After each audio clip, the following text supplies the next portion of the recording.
Ice and fire के last episode में हमने देखा था कि उन्होंने असली ओलियो और ओलोंग को तो वहीं बेहोश करके उनकी वेशभूषा को धारण कर लिया था। तभी ओलियो की फाइट न्यानमिंग से हुई थी, जहां न्यानमिंग ने ओलियो को हरा दिया था, परंतु तभी ओलियो का साथ देने के लिए उसका साथी आ गया था और उन दोनों ने मिलकर डार्क मैजिक स्क्रॉल का उपयोग कर दिया था। परंतु तभी न्यानमिंग ने अपने लाइट ब्लेड का उपयोग कर उसके डार्क मैजिक स्क्रॉल को वहीं की वहीं सप्रेस कर दिया था और फिर सैनिक आकर उन दोनों को बंदी बनाकर वहां से ले गए थे। आइस एंड फायर के एपिसोड 131 में हम देखते हैं हमें एक व्यक्ति को भागते हुए दिखाया जाता है। वह मून मास्टर के पास जाता है और अब वह उसे एक मैजिक स्टोन देते हुए कहता है कि मास्टर, यह वह मैजिकल एनर्जी है जिसे कि हुआरोंग एम्पायर से एकत्रित करके लाया गया है। अब उस मैजिक स्टोन को एक लेडी ले लेती है। अब वह उसे देखकर हंसती है और कहती है कि अब उन लोगों को ऐसे ही कलेक्ट करने दो, और अब वह उस स्टोन को मून मास्टर को देने लगती है। मून मास्टर उसे लेते हुए कहते हैं कि अपने लोगों से कह दो कि डिप्लोमेट शुरू होने वाला है, तो फिर कोई भी हस्तक्षेप ना करे। तभी वह लेडी कहती है कि परंतु यह ऊर्जा तो पर्याप्त नहीं है। मून मास्टर कहते हैं कि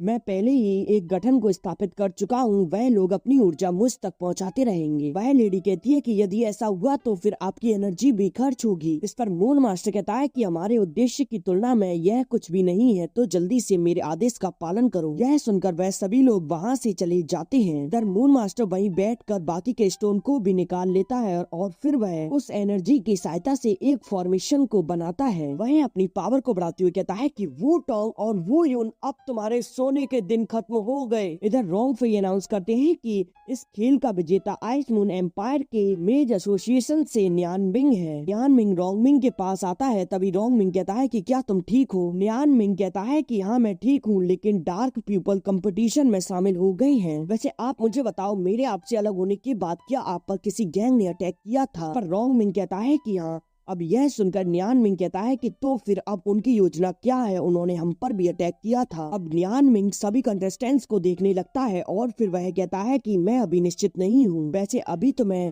सतर्क रहने की आवश्यकता है। रोंगमिंग कहता है कि नू लांग और ओ लियू पकड़े जा चुकी हैं। रोंग फे अनाउंस करते हैं कि अब हुआरोंग एम्पायर से रोंग विंग और आइस गॉड पगेड़ा से बिंग यून के बीच फाइट होगी। अब रोंग विंग अरीना में जाने लगता है। तभी न्यानमिंग उससे कहता है कि तुम उसे कम मत समझना। रोंग विंग कहता है कि मैं भी देखना चाहता हूँ कि आइस गॉड पगोड़ा के मेंबर कितने ज्यादा पावरफुल हैं। और अब वह दोनों एक दूसरे के सामने अरीना में आ जाते हैं। बिंग यून कहती है कि रोंग विंग, तुम रोंग परिवार के सबसे बड़े पोते हो, तो फिर मुझे आशा है कि तुम अपनी ताकत से मुझे निराश नहीं करोगे। रोंग विंग अपने वेपन को बाहर निकालते हुए कहता है कि बिंग यून, मुझे आइस गॉड पगेड़ा द्वारा किए गए सभी बुरे काम याद है, तो फिर मैं इसका बदला अपने भाई की तरफ से जरूर लूंगा। मू रोंग विंग के हाथ में उसका वेपन देख कर कहता है कि यह तो गॉड टियर स्टाफ है। सच में रोंग परिवार काफी अच्छी चीजें छिपा रहा है। इधर रोंग विंग बिंग यून पर अटैक कर देता है, जहाँ बिंग यून एक सील बनाकर उस अटैक को वहीं की वहीं रोक लेती है। र्यून्यू कहती है कि अरे रोंगविंग की फायर ब्लू कलर की क्यों हो गई? वह त्यान बताते हैं कि फायर मैजिक को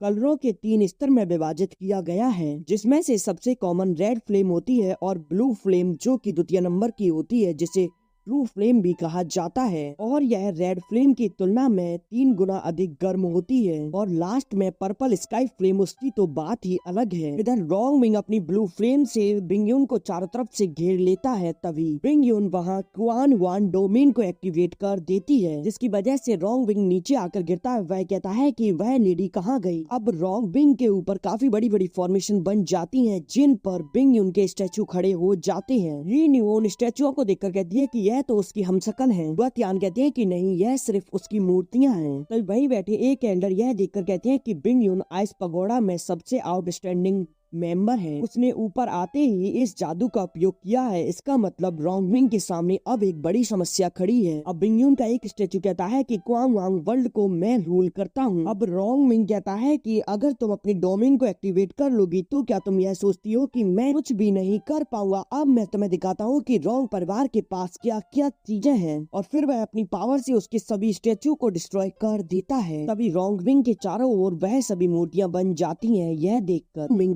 गुस्से में अपने फायर डोमेन को एक्टिवेट कर देता है, परंतु तभी उसकी फायर के ऊपर एक व्हाइट कलर की लेयर चढ़ जाती है। यह देखकर मू जिंग कहती है कि ये फॉग कहाँ से आ गया, मुझे तो कुछ भी दिखाई नहीं दे रहा। रोंग मिंग सोचता है कि सच में बिंगयुन पावरफुल है, उसने अपने आप को ऐसे हाइड किया है जैसे कि मैं उसे अब बिल्कुल भी फील नहीं कर पा रहा हूँ। तभी न्यानमिंग के पास बैठा एक व्यक्ति कहता है कि सच में अब बिंगयुन ने अपनी पावर का इस्तेमाल करना शुरू कर दिया है। न्यानमिंग सोचता है कि हाँ, रोंग जी ने सही कहा था, अधिकतर यह सभी तत्वों को कंट्रोल करके ही मैजिक को पूरी तरह से मास्टर किया जा सकता है। अब मुझे नहीं लगता कि रोंग मिंग ज्यादा देर तक उसके सामने टिक पाएगा। इधर वह सभी स्टैचू रोंग मिंग पर अटैक कर देती हैं, परंतु रोंग मिंग अपने एक ही अटैक में उन सभी को डिस्ट्रॉय कर देता है। अब रोंग मिंग पर काफी सारे अटैक होने लगते हैं। रोंग मिंग एक स्वॉर्ड से उन सभी अटैकों को डिस्ट्रॉय कर रहा होता है। तभी रोंग मिंग पर ऊपर से एक पावरफुल अटैक होने लगता है, परंतु रोंग मिंग उसके अटैक को वहीं डिस्ट्रॉय कर देता है। बिंगयुन कहती है कि तुम अपनी मैजिक पावर के दम पर सिर्फ आधे महीने तक ही टिक पाओगे, इसीलिए मैं कहती हूँ कि तुम समर्पण कर दो, मैं तुम्हारी जान बख्श दूंगी। यह कहकर वह उस पर अटैक कर देती है, जहाँ रोंग मिंग अपनी चारों ओर एक सील बनाकर उसके अटैक से बचने लगता है और वह कहता है कि आइस गॉड पगोड़ा के सामने मैं कभी भी समर्पण नहीं करूंगा। और फिर वह वहाँ ट्रू फ्लेम गॉड की पावर का उपयोग करने लगता है। वह इस पावर का उपयोग करते हुए सोच रहा होता है कि यदि बिंगयुन की लोकेशन मुझे मिल जाए तो मैं उसके